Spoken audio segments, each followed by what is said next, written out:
Welcome. You are in the lab room. I'm your host, Lou. Thank you for joining me. Week number 17, National Football League, the ultimate win and you're in contest. Sunday Night Football, Dallas Cowboys hosting the Philadelphia Eagles. Eagles come into the game at 9-6. Cowboys come in at 8-7. A win by the Cowboys, and they're in as NFC East champions and the number 3 seed.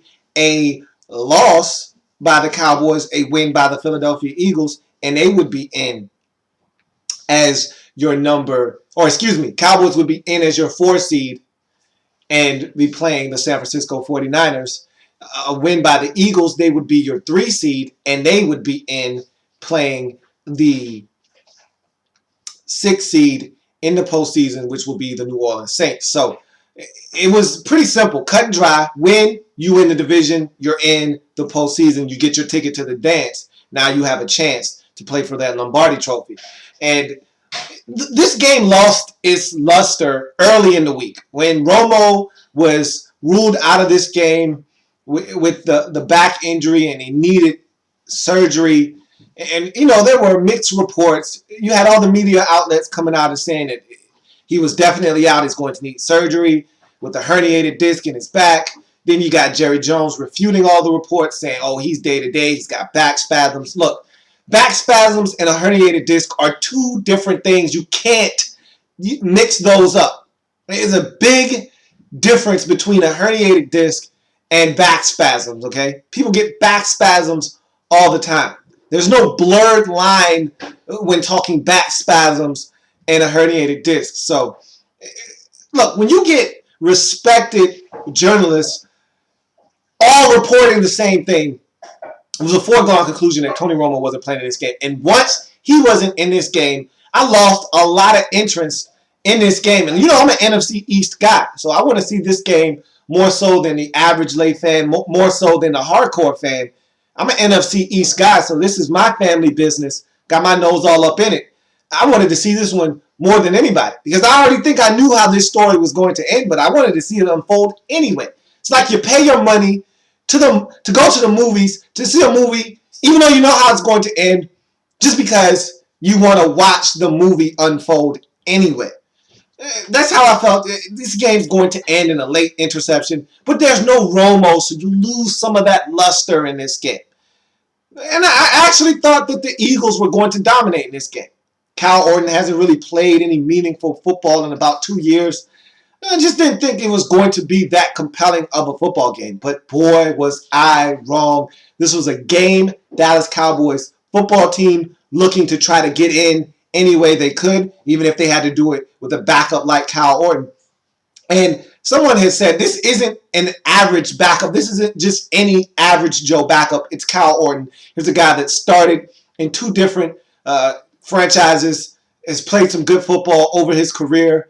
It felt like he was unceremoniously exiled from Denver and a job given to Tim Tebow, and you could argue he was right. And he led the Bears. He actually was in Kansas City, and I thought they made a mistake by allowing him to walk in Kansas City. I thought that was the guy that was going to save Romeo Crennel's job in Kansas City. Romeo lets him walk. He ultimately gets fired because the quarterback position is a mess. And so he lands in Dallas. And you look at what he's been able to do in Dallas. They paid him a lot of money. Hasn't really played. Tony Romo stayed relatively healthy after the collarbone break. And so it's been a long journey for Kyle Orton to get here, but here's his opportunity to make something happen really big in his career.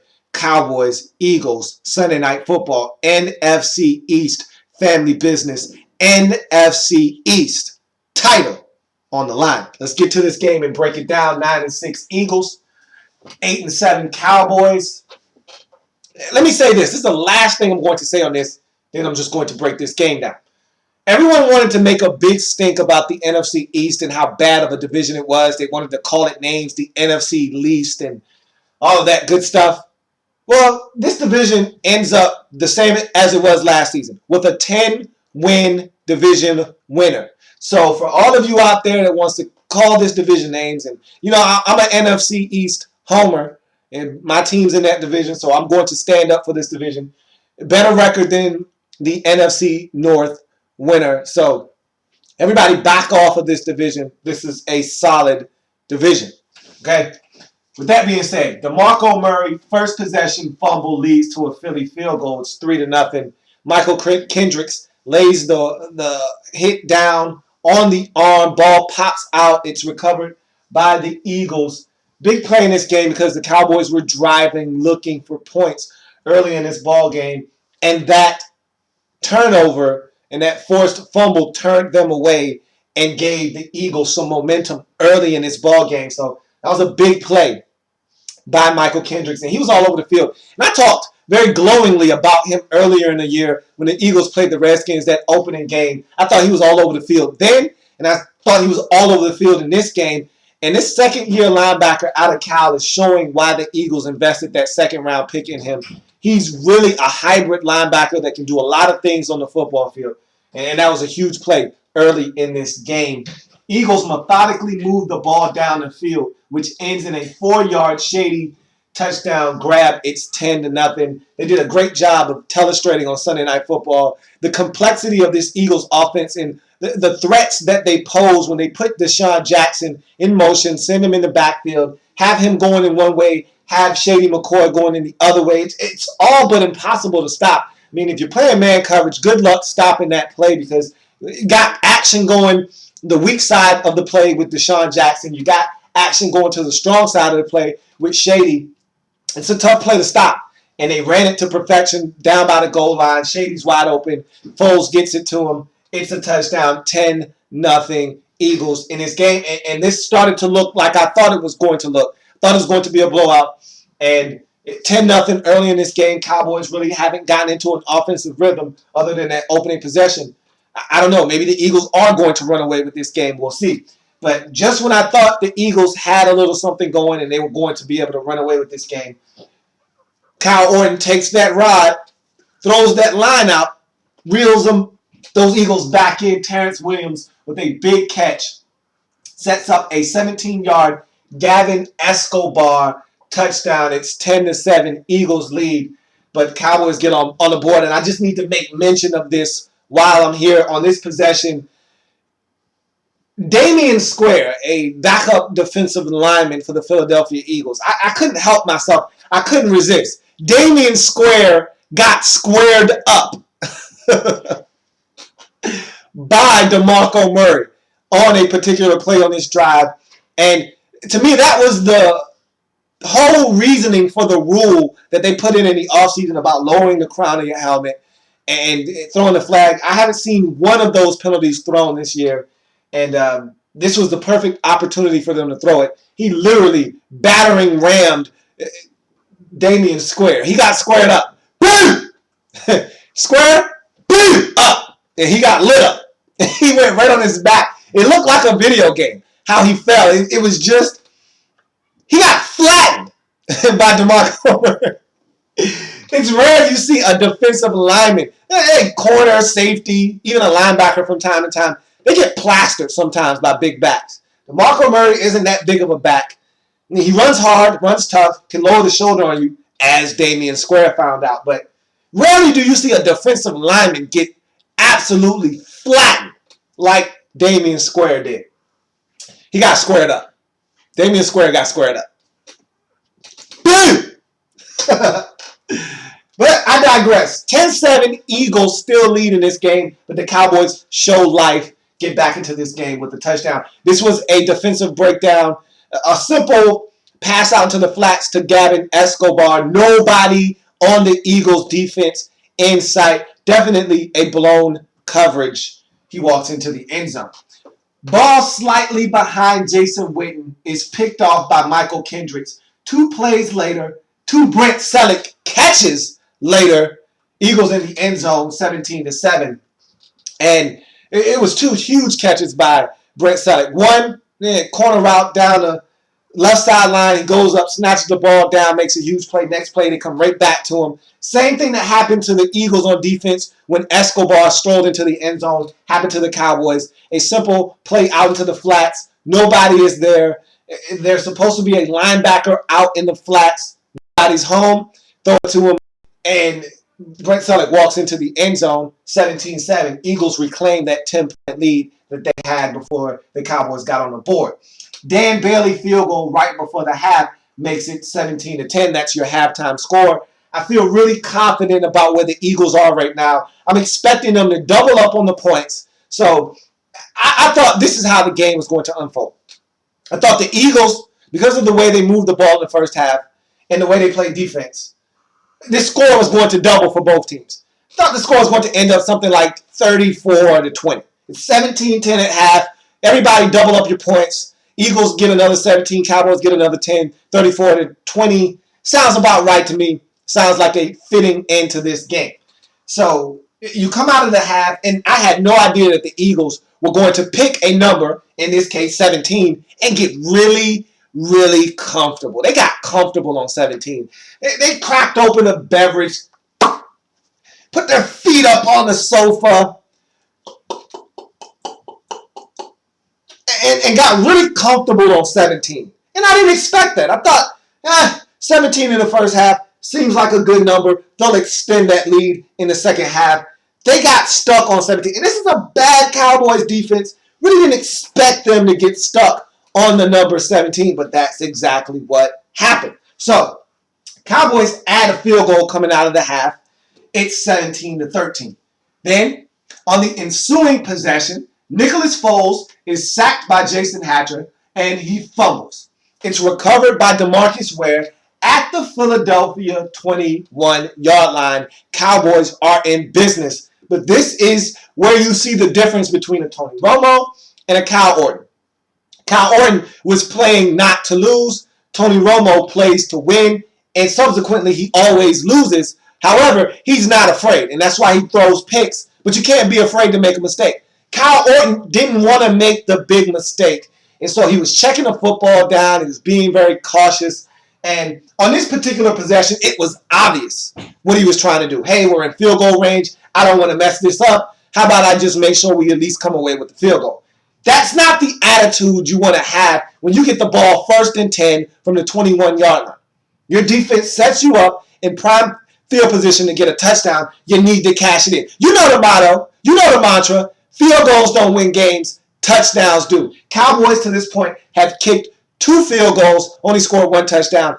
Vice versa, Eagles have scored 2 touchdowns, 1 field goal. That's why they're up in this game. Both teams scored 3 times in this game to this point. Eagles, 2 touchdowns, Cowboys only 1. So you know the story, you know the motto, you know the mantra, and so Cowboys not living by that mantra. Okay? So Dallas only gains 3 yards in 3 plays and settles for another Dan Bailey field goal after the fumble. It is 17-16. Eagles still up, but only by 1 at this point in the game, 17-16. But again, you get the ball at the 21-yard line. And this is where I knew, and I like I said, I expected Philadelphia to win this game. But this is where I knew because they were hanging tough. The Dallas Cowboys, without Tony Romo, hanging tough. But this is where I drew the line. You get the ball at the 21-yard line and you can only muster 3 yards. And on 3rd and I want to say it was 3rd and 9, you check it down for 2 yards? Are you kidding me? Yeah. You don't want to win this game. You're playing not to lose. You're playing scared. Scared money don't make money. That's the way I was brought up. Scared money don't make money. And Kyle Orton was playing scared at that moment. I knew the Eagles were going to win this game. So, 17-16 at that point. Eagles drive all the way down to the Dallas 1-yard line and can't convert on 4th down. Look, I'm a guy that I love running quarterback sneaks when it's inches. When it's a full yard, look, hand the ball off to your back if you're going to run it. I'm always about slamming a fullback in there, letting him get a body on somebody, and then you got an electrifying back like Shady. You got to get him the football. Spread him out, do something. I don't know if I agree with the quarterback sneak there necessarily, but Nick Foles is a big guy at 6'6". You expect him to be able to get it in the end zone. I think he should have been jumping over the top, stretching the football is what he should have been doing at 6'6", with that kind of reach and that kind of length. Your best option is stretching that ball over the goal line. He went low. Low man always wins. He didn't get low enough, and he didn't get in the end zone. Eagles forfeit the football on the 1 yard line. Cowboys take over. They were thinking they were going to do the same thing like they did a week ago against the Bears, not get in, get a safety, all as well. Cowboys get it out of there quickly, and they battle back. And the Cowboys move the ball out of the shadow of their own end zone, end up with a 4th and 1 of their own from the Philadelphia 40-yard line. They go for it, and they ran a pretty economically sound play. I mean, it looked like it was going to work.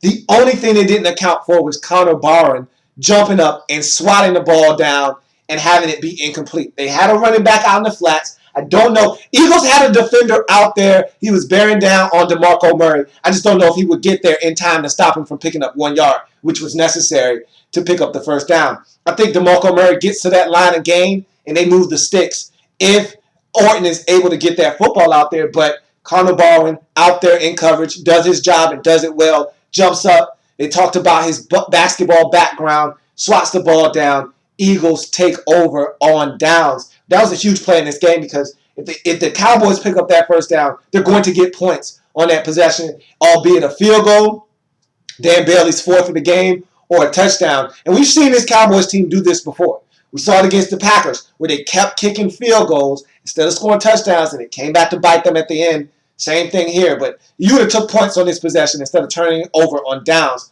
But they come away with nothing. Great play by Connor Barron to knock the football down and not allow the Cowboys to pick up that first down. So, Eagles use that stop to propel them down the field, and they score a touchdown with Bryce Brown from 8 yards out. It's now 24 to 16 at this point. They're up by 8. And that was a huge drive because they had been stuck. Remember, I talked about them picking 17 and getting real comfortable, popping the top on that nice cold beverage, putting their feet up on the recliner, and chilling with the number 17.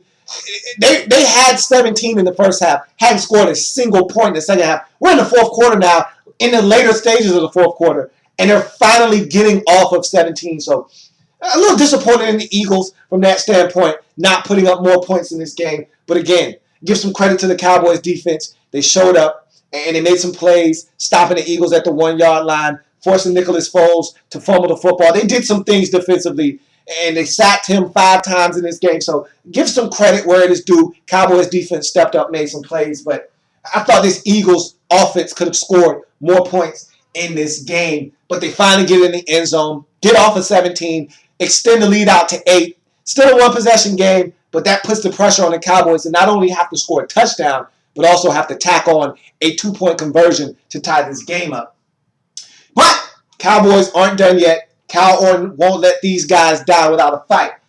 Cowboys battle back and get a huge catch and run from Jason Witten. Help set up a monster 4th and 9 situation. Before we get to that, there was a huge play clock gaffe in this game, in that possession, that set up 4th and 9. It should have been more like 4th and 4. And again, like Chris Collinsworth talked about during the telecast, that 5-yard penalty changed everything. It was 1st and 15 after the huge Witten pickup. They run down the field, and it's 1st and 10. You can run the football, you can play action fake, you can do a lot of different things. 1st and 15, you almost exclusively have to take to the air at that point. And so that changes the whole dynamic of the drive. You normally don't see things like that happen at home. When the home team and their clock operators are handling the clock, you generally don't see the clock malfunction like that.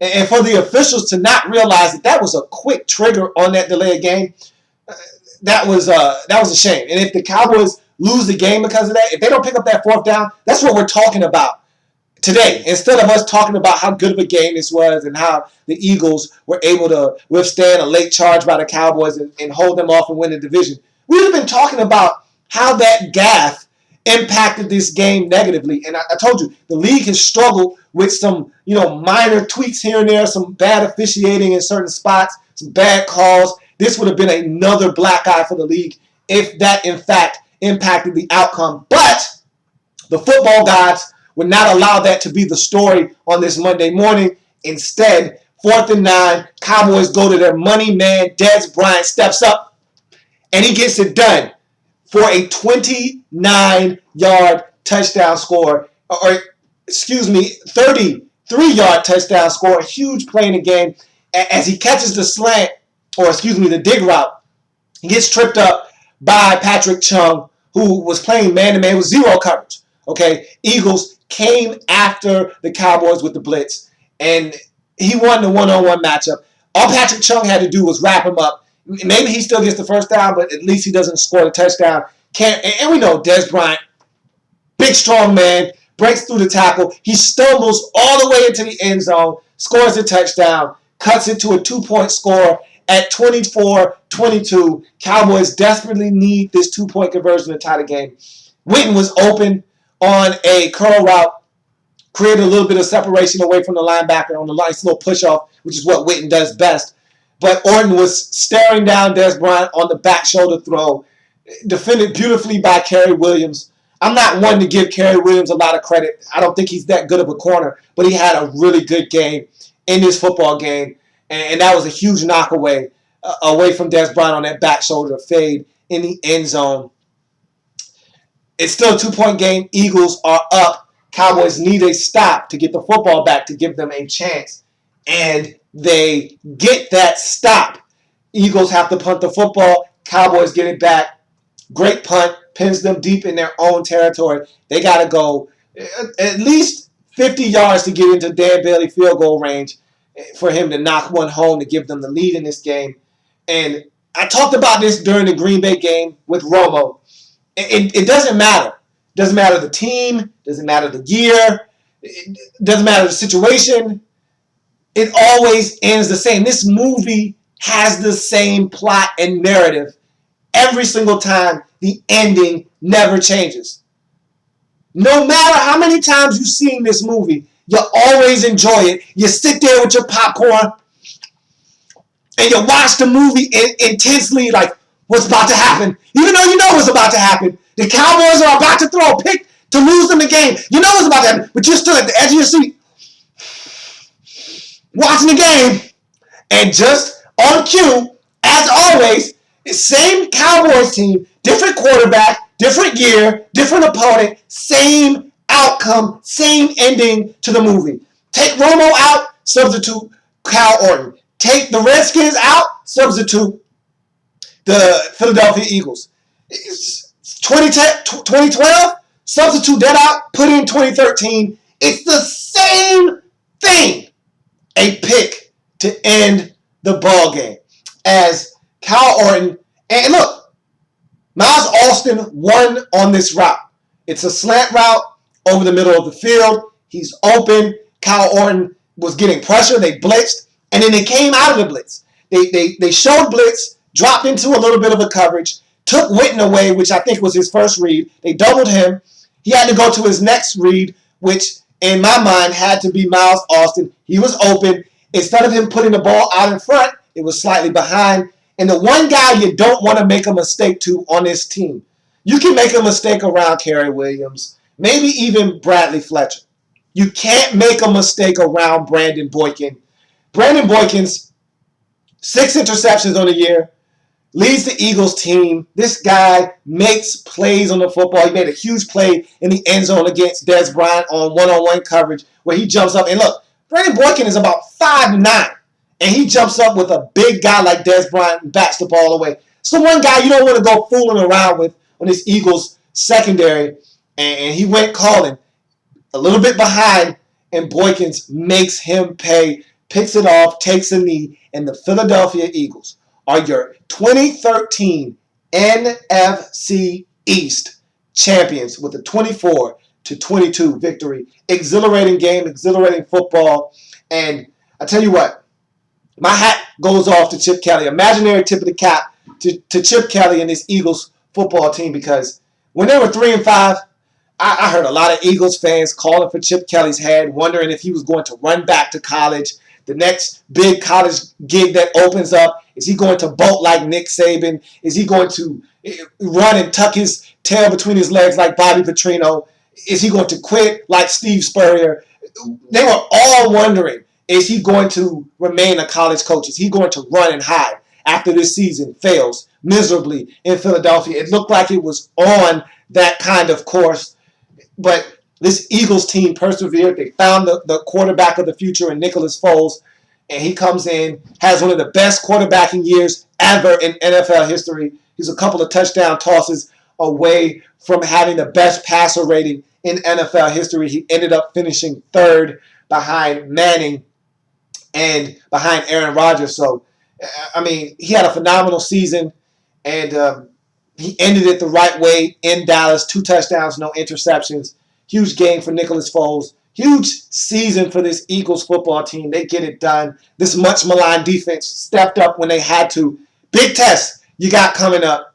New Orleans Saints, you know they can rev it up. They struggle on the road, but they're not going to struggle on the road against the Eagles. Your defense isn't that good. So this is going to be a great game. I feel like it's going to be your offense versus their defense because they got a solid defense as well. You can score points. You can probably get it done against them at home.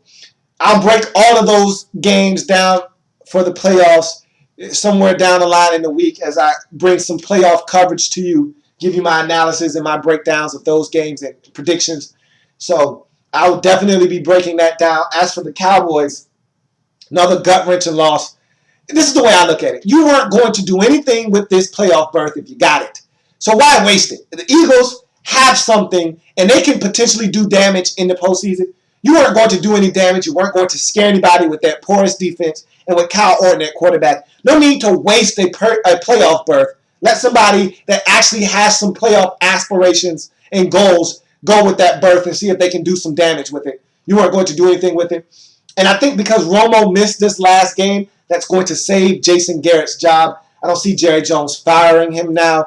Because Romo didn't play, that gives him an excuse to say, hey, no Romo. If Romo plays, I have no doubt in my mind we win that game. You know how Jerry Jones is in his warped way of thinking. So that's probably going to give him a reason to keep Jason Garrett on as head coach.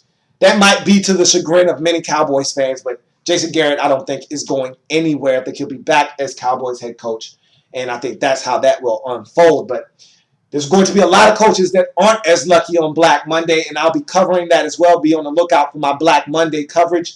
I'll be breaking that down. A video should be coming to you as early as Tuesday on Black Monday and the fallout from it. A lot of coaches aren't going to make it out of Monday. You know how this is. Black Monday, the most gruesome day in the National Football League, the day after the season's over. Coaches are on the chopping block, and a lot of them are going to bite the dust on Monday, and I'll be chronicling all of it. So stay tuned for that as well. But that's going to do it for this installment of In the Lab Room. I thank you for joining me. What a game it was. I exceeded my expectations greatly because, again, with no Romo, I thought the Eagles were going to dominate. They picked the number 17, got comfortable, and the Cowboys hung around. But too many field goals by the Dallas Cowboys caught up to them in the end is what got them. Okay? Eagles scored touchdowns. They scored 3 of them. Cowboys scored 2. And that's what got it. The lack of the touchdowns and all the field goals they had to settle for bit them in the end. And the Philadelphia Eagles are your 2013 NFC East champions. So, I thank you for joining me. If it happens in the National Football League, whether big or small, we cover it all here in the Lab Room. I've got plenty more games to break down in week number 17, the finale, the season finale in the National Football League. So come back and join me as I continue to break down week number 17 in the National Football League.